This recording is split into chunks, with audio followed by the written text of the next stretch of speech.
So I teach for a living, but this is different. So my presentation is entitled Teaching English in Prison, or How I Got My First Tattoo.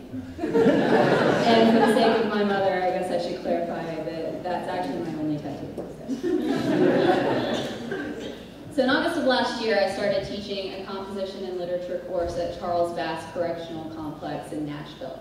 The 9 years and counting of study that I have under my belt in the English field and my 6 years of teaching experience so far have taught me some things about the world that some choose to see as me being steeped in liberal guilt, but I thoroughly believe them.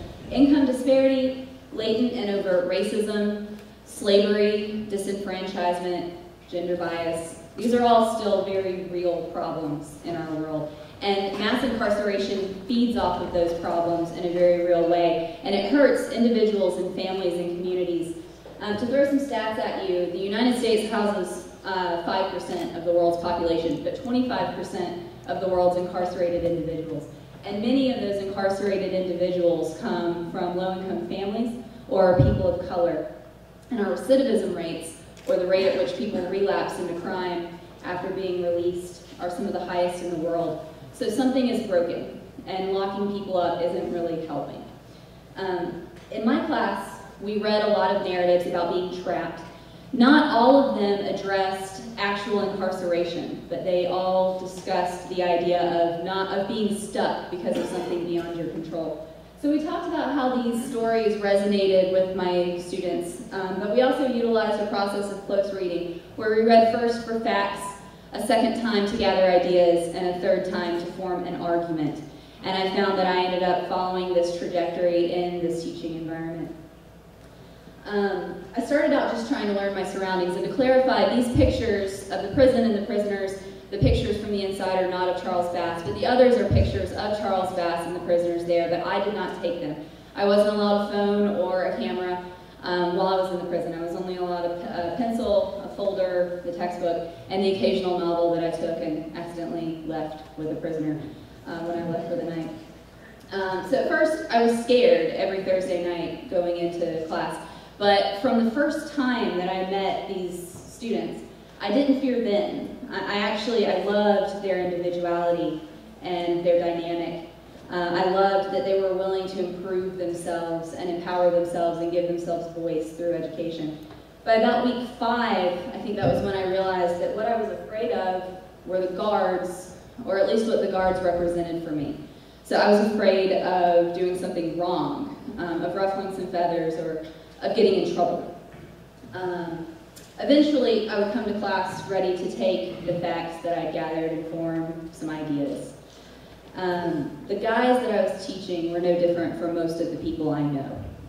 They had engaged in shadow economies when few options for legitimate employment presented themselves.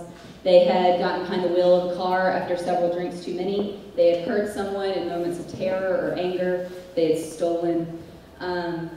But they had gotten caught, and most did these things, or most got taken in without access to quality legal counseling and found themselves at the mercy of a justice system that has been known to bully people into plea bargains, that don't really take rehabilitation into consideration, that think that punishment is going to fix the problem. And there are exceptions to that picture that I'm painting. We do have violent offenders in our prisons, but they're not representative examples. And shows like Law and Order and the things that the news chooses to focus on make it all too easy to assume that they are. And so one thing that I learned was that the symptom of a problem is different from the problem itself. So crime is the symptom of a lot of problems, and one of those problems is poverty. And mass incarceration, similarly, is a symptom of a problem too. It's a symptom of a misguided attempt to clean up communities instead of strengthening them. We're disenfranchising whole groups of people by denying them access to welfare and affordable housing upon release. Most prisoners lose the ability to vote forever or serve on juries when they're released. So we tell people with criminal records that they're not deserving of help. And we have astronomical recidivism rates to show for it. So finally my argument came together, and that's what I'm presenting here tonight. We need programs that educate people before reentrance. We need programs that offer men and women the opportunity to re-enter society in a different place than they were in when they left it. And we need to recognize that the average reading comprehension level in prison is 2nd to 3rd grade, and that's not just a statement of correlation. Education makes for better lives, and locking people up for nonviolent crimes doesn't. After the first night of this class, I knew that I had found what I wanted to use my relative amount of privilege to address, what I wanted my career to amount to. And so all those years of study and all the years of professional development that are on my horizon could amount to way more than I ever thought when I came home that first day and told my parents that I had changed my major to English. So the final lines of Eudora Welty's autobiography read, "I am an author who has come of a sheltered life, but a sheltered life can be a daring life as well. For all serious daring starts from within." And I have lived a pretty sheltered life. I've always felt loved, I've always felt safe. And even though I was an especially anxious child growing up, I always knew my parents were right down the hall. And both of my parents, by the way, have master's degrees. So I knew from an early age that my quickest route to financial security and personal independence was graduate school, not selling drugs or joining a gang. I was taught how to control my impulses and how to channel my frustrations and how to play the game. And it took me until my mid-20s to realize that that didn't mean I couldn't do something daring.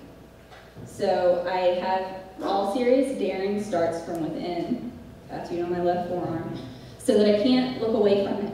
And I can remember that teaching incarcerated learners is what I want to spend my career doing.